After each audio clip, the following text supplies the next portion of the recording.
Caríssimos irmãos, Jesus a todos nos abençoe e fortaleça em seu amor. No inesquecível diálogo de Jesus com Nicodemos, encontramos um registro muito bem declarado nas lições de Jesus a respeito da reencarnação. Mas antes dele, todas as culturas e todas as épocas trabalharam de alguma forma o conceito de reencarnação. O antigo Egito, por exemplo, falava da mente em psicose. A mente em psicose se sustenta na reencarnação, com a diferença de que a mente em psicose prevê que, a título de punição, às vezes, ou conforme a cultura, não é a título de punição, mas a mente em psicose prevê a reencarnação da alma humana em animais, em corpos de animais. Na atualidade, por exemplo, na Índia, encontraremos em vários lugares em que o animal ele é venerado porque entendem, segundo a perspectiva hinduísta, que ali se encontra a reencarnação dos seus antepassados. Há um templo na Índia em que os homens convivem de forma amistosa com milhares de ratos, exatamente porque eles entendem que ali se encontram as almas dos seus antepassados. Mas Jesus, na sua assertiva no diálogo com Nicodemos, ele apresenta uma perspectiva diferente da mente em psicose, exatamente porque no diálogo com Nicodemos ele sustenta ao doutor da lei que é necessário nascer da água e do Espírito, porque quando Jesus asseverou a Nicodemos que é necessário nascer de novo para atingir o reino de Deus, Nicodemos, então, no seu olhar imediatista, no olhar reducionista, ele indagou a Jesus: mas como pode um homem velho como eu voltar ao ventre da minha mãe? Então Jesus elucida a Nicodemos afirmando: é necessário renascer da água e do Espírito. O Espírito é como o vento, não se sabe de onde vem nem para onde vai. Quando Jesus assevera que é necessário nascer da água e do Espírito, é necessário entender que renascer da água representa o corpo. O corpo biológico representa a matéria. A ciência demonstra de forma bem concreta que o nosso planeta, por exemplo, a sua maioria, o que constitui a maioria do planeta é água. O nosso corpo biológico, ele tem na sua composição, em sua maioria, água. O feto é desenvolvido no líquido amniótico. E a água é considerada um dos 4 elementos do universo. E se constitui a água, o princípio primordial da vida. É necessário renascer da água, matéria, corpo biológico, organismo e do espírito, demonstrando Jesus a independência entre matéria e espírito, corpo e alma. Essa independência que a doutrina espírita, a partir do século XIX, demonstrou de forma efetiva de que a matéria e o espírito são elementos gerais do universo independentes. Contudo, a matéria existe exatamente para oferecer ao princípio espiritual as possibilidades, o aporte de experiências para o desenvolvimento dos potenciais do espírito, o ser imortal, considerando que o espírito sem a matéria Se ele cruzar os braços, poderá ficar assim ad eterno, porque o espírito em si mesmo, o espírito em essência, não tem qualquer necessidade. Sede, fome, frio, calor, não tem qualquer tipo de necessidade sensorial, necessidade fisiológica, porque o ser espírito, essência, é imaterial. Somente a partir da relação com a matéria que o ser agora corporificado, o ser espiritual, vestindo-se de um organismo que tem começo, meio e fim, experimenta as necessidades. Então, o elemento matéria no universo tem por objetivo desenvolver os potenciais do espírito. Tanto que o espírito, quando atinge a plenitude espiritual, intelecto, moral, quando não mais precisa da reencarnação, ele vive na condição de essência, de espírito, como é o caso de Jesus, naturalmente. Somente o espírito se corporificando, somente o espírito na relação com o organismo é que vive necessidades. E é o impositivo das necessidades que exige do ser espiritual o desenvolvimento da inteligência de imediato e da moralidade nas relações sociais. Por isso, nós temos a possibilidade de ver no processo evolutivo da Terra, desde as suas expressões inaugurais, primitivas da vida humana, observamos a evolução, desde as experiências primeiras, o primeiro vagido da alma humana na Terra, o período primitivo, até hoje, é possível observar o lastro evolutivo do desenvolvimento, especialmente da inteligência e da moralidade. É exatamente por causa do impositivo das necessidades.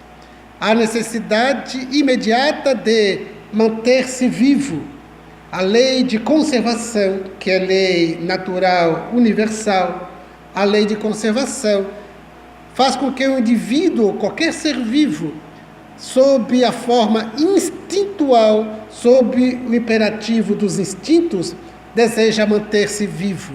O instinto de conservação da vida. Porque o ser vivo, todo ser vivo, deseja manter-se vivo, mesmo aqueles que não entendem por que vivem, todos desejam manter-se vivo. Qualquer ameaça que um animal sofra, ele tenta fugir, se defender de qualquer ameaça. É o instinto de conservação da vida. O vegetal, ele se inclina sempre para a luz, o tropismo natural, porque ele precisa da fotossíntese para manter-se vivo. Então se inclina para a luz. Se colocarmos qualquer planta numa caixa hermeticamente fechada e produzirmos um orifício nessa caixa, essa planta, como qualquer vegetal, se inclinará para o orifício, porque por onde tentará buscar luz natural para a fotossíntese. Porque onde há vida, haverá esse imperativo instintual de busca de manutenção da vida, lei de conservação da vida, instinto de conservação da vida. É a primeira manifestação no ser vivo, instintual, é de manter-se vivo. No ser humano, porque dotado de recursos especiais, potenciais de inteligência, que o faculta as possibilidades de aprender, de transformar, de descobrir, de inventar, de aprender e apreender, é que o espírito encarnado, diante das inúmeras necessidades do organismo, manter-se vivo, alimentar-se, o instinto da procriação, de proteger-se, buscar um abrigo, que desenvolveu a inteligência. Graças às sucessivas experiências no corpo, nós desenvolvemos a inteligência, modificamos a paisagem do planeta, deixamos as savanas e produzimos a civilização. O cérebro dos nossos antepassados, por onde transitamos, nós espíritos, tinha a testa projetada para trás. Na medida em que as experiências evolutivas foram se intensificando, a testa foi projetada para frente, por causa de novos incrementos na estrutura cerebral. O lobo frontal, o córtex cerebral, produzindo e permitindo novas possibilidades de aprendizagem. Se não é a matéria, o espírito imortal, criado simples e ignorante, ou seja, sem conhecimentos, sem experiências, criado simples e ignorante, precisa viver as experiências desafiadoras, estimulantes do seu potencial evolutivo, a começar pela inteligência. Então, a reencarnação não fosse o elemento água na linguagem de Jesus, a matéria, o organismo, o espírito não se desenvolve. Por isso, a importância da matéria é o elemento no qual e pelo qual o espírito se desenvolve. Nós vivemos tantas reencarnações, não é a primeira, nem será a última. É possível perceber o quanto nós crescemos em inteligência, em possibilidades cognitivas e também de moralidade, porque a partir da eclosão da razão, no processo de desenvolvimento antropológico, sociológico e psicológico do espírito, chega o momento em que eclode a razão. A razão permite o ser humano a, então, discernir entre o prazer e o desprazer, o certo e o errado, o bem e o mal. Esse discernimento fez com que a criatura humana agora fosse além dos instintos de conservação da vida.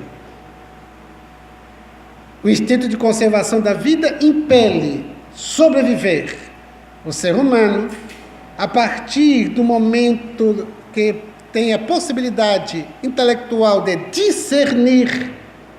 Ele descobriu e decidiu não apenas viver, sobreviver, mas viver bem, muito bem. É quando começa o egoísmo. O egoísmo tem por base o instinto de conservação da vida. É o excesso do instinto de conservação da vida quando o indivíduo não apenas deseja sobreviver, mas viver muito bem. E nessa dinâmica da vida em sociedade, o viver muito bem requer que se preste atenção no outro, não na forma de fraternidade e solidariedade, mas de disputa, para superar o outro, vencer o outro. O egoísmo surge a partir deste discernimento. Agora, é a partir da relação interpessoal na vida em sociedade, porque somos seres gregários, somos seres voltados à vida em grupo, à vida em sociedade. É nessa dinâmica das relações interpessoais, da vida em sociedade, que nós temos a possibilidade, que encontramos o campo para o desenvolvimento moral. As necessidades desenvolvem a inteligência, enquanto que as relações oferecem campo para o desenvolvimento ético, moral, valores. Agora, o indivíduo egoísta produzirá nas relações sociais o grave problema, ou problemas decorrentes do egoísmo, porque todos os males morais na Terra decorrem dessa matriz do egoísmo. Então, graças às reencarnações, é que nós temos as possibilidades de desenvolver a inteligência, mas também a moralidade. Na contemporaneidade, nós temos a possibilidade de observar o quanto que a sociedade alcançou níveis fascinantes de inteligência, ciência, tecnologia. Hoje vivemos os requintes da tecnologia. E a criatura humana se encontra muito impactada com essas possibilidades, que de alguma forma o distrai ou confunde. Distrai quanto ao destino para o qual fora criado. E confunde a respeito dos valores. Hoje vivemos esses encantos das possibilidades da sociedade contemporânea, e o indivíduo deseja empreender cada vez mais as viagens para fora.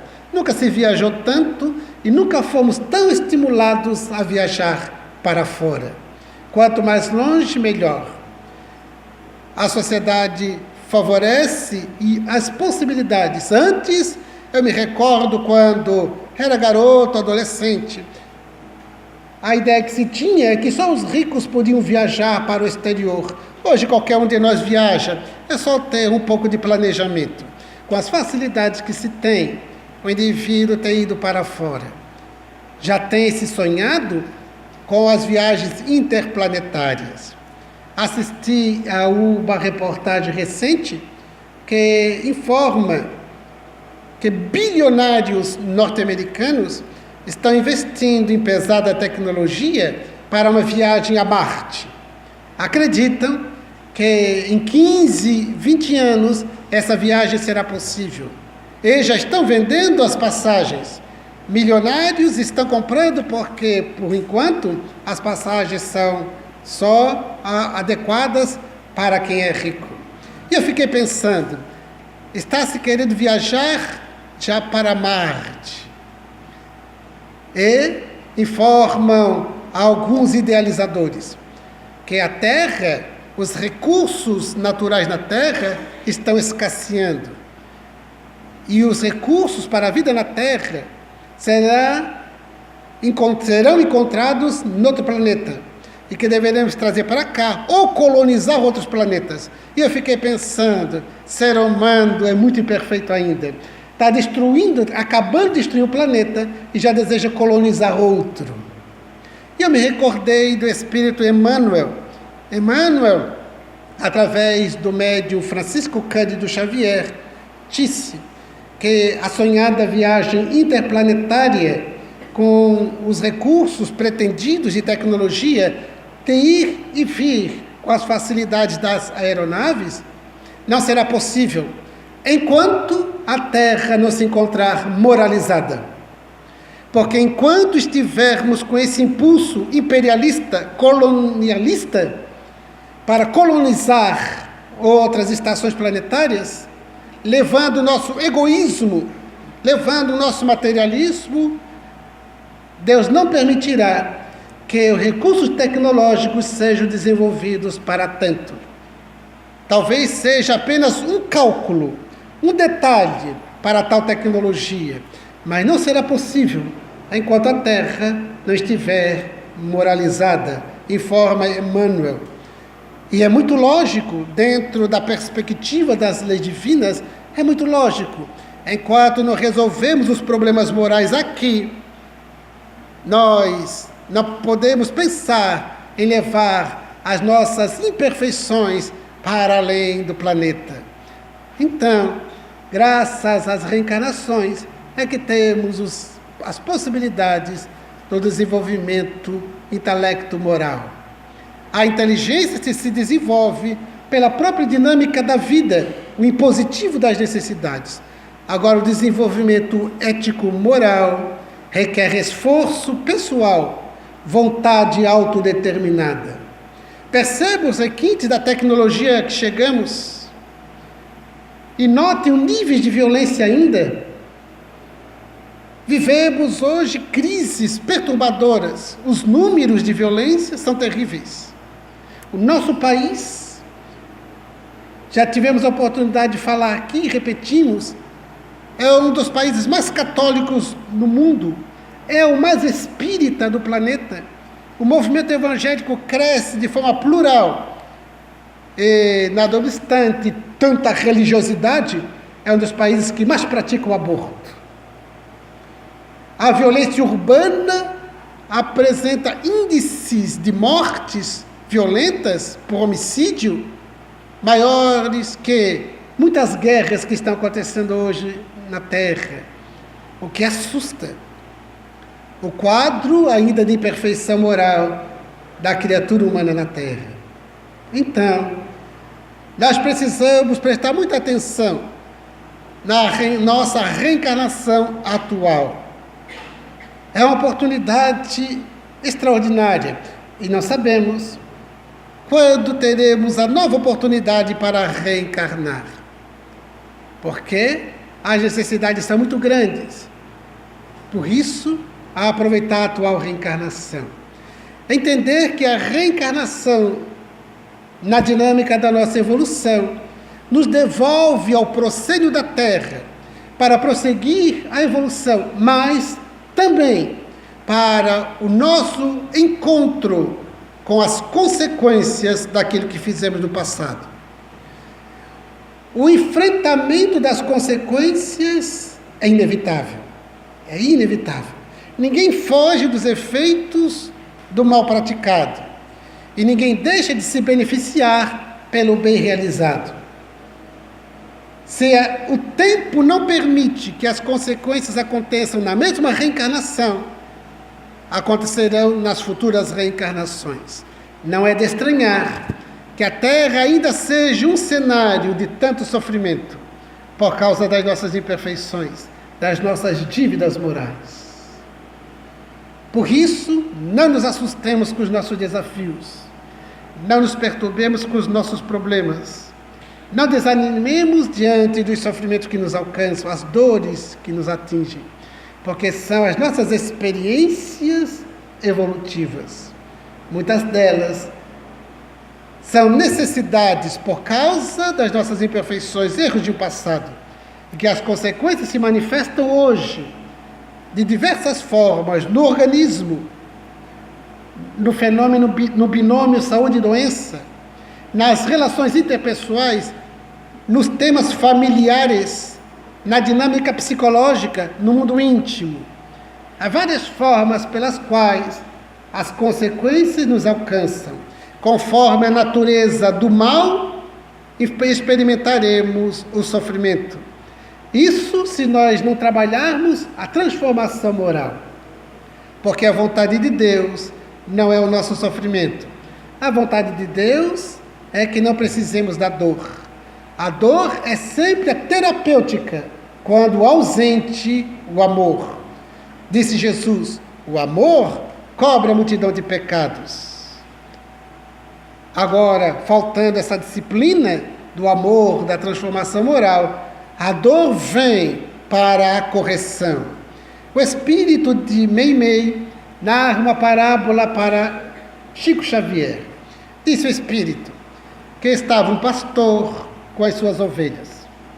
Um amigo do pastor passou e perguntou: pastor, se uma das suas ovelhas se desgarrar do rebanho e for até aquela árvore, o que você faz? Se ela for até ali, eu vou até ela, faço com que retorne ao rebanho. Mas pastor, se uma das suas ovelhas se afastar do rebanho, além daquelas montanhas, o que farás? Daí eu não posso ir atrás dela, porque eu preciso cuidar do rebanho que está disciplinado.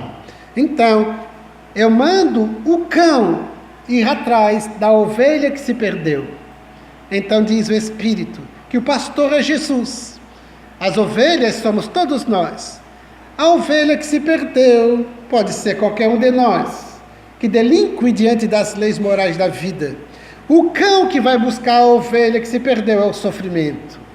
Então, na Terra existem muitos de nós que nos encontramos desgarrados do aprisco do rebanho de Jesus, da disciplina moral, do comportamento reto, da dignidade, e fugimos para as experiências equivocadas das ilusões, as ilusões da matéria, as ilusões da personalidade, do ego ditador, do ego atormentado, as ilusões dos prazeres.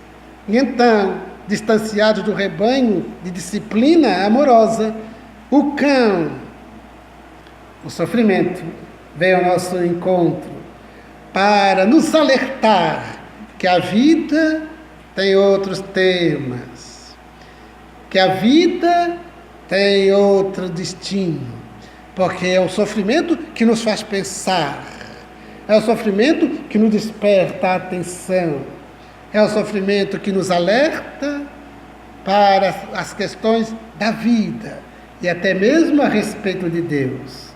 Quando se decidem pensar em Deus a partir do sofrimento, então, não nos assustemos se na atual reencarnação o sofrimento, a dificuldade, o problema, a limitação, os desafios muito exigentes nos alcancem. Muitas dessas experiências se constituem mecanismo para nos estimular ao progresso, outras para o resgate. Porque vivemos na Terra provas e expiações, as experiências que nos estimulam ao progresso. E sem os estímulos, sem desafios, nós não crescemos, nós nos restringimos no comportamento que se diz no senso comum, zona de conforto. Então precisamos ser instigados, mas também tem aquelas experiências redentoras, ou seja, por causa de erros passados. São consequências, não são castigos, são consequências, efeitos naturais da nossa incúria, da nossa insensatez, por causa do egoísmo, do materialismo, do hedonismo. Muita atenção na atual reencarnação, muita atenção. Nós sabemos quanto tempo ainda temos de vida neste corpo. Prosseguiremos vivos, mas neste corpo não sabemos quanto tempo. Pode ser esta noite ainda que manifestaremos nossa despedida do mundo corporal. Se nós desencarnarmos agora, como nos encontraremos no mundo dos espíritos? Essa é a questão. Como nos encontraremos? Então, diante do ego que deseja viver bem, a proposta de Jesus, como é a proposta espírita de sabedoria, não é de viver bem, mas a de bem viver. Bem viver é a filosofia do sábio. Bem viver é a filosofia do indivíduo que deseja uma existência ético-moral, de qualidade. Por isso, é necessário pensarmos muito.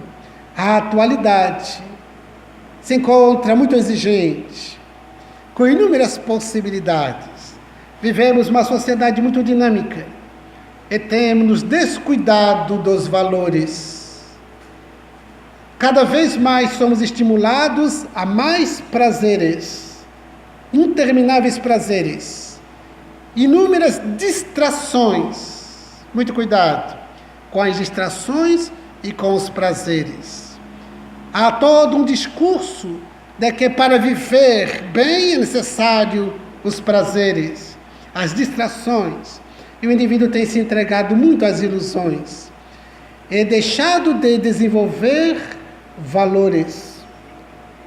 Perceba o que tem sido feito do sexo e da sexualidade. Vivemos dias de loucuras. Com muita facilidade, as telenovelas trabalham o tema da forma mais vulgar. Reality shows tratam da questão sem qualquer pudor, sem qualquer escrúpulo, atingindo multidões que assistem de forma fanática. Um amigo dizendo que a sua mãe, de 80 anos, adquiriu um pacote específico para um determinado reality show. E ela então diz que pouca vergonha, mas não perde um dia, 24 horas. Ou seja, nós vivemos essa hipocrisia de uma sociedade que diz que é pouca vergonha, mas gosta muito disso. Vivemos uma sociedade muito hipócrita. Os religiosos hipócritas, o que é pior.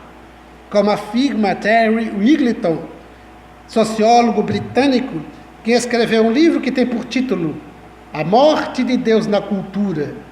O sociólogo afirma que Deus tem sido assassinado pela cultura, especialmente pelos religiosos.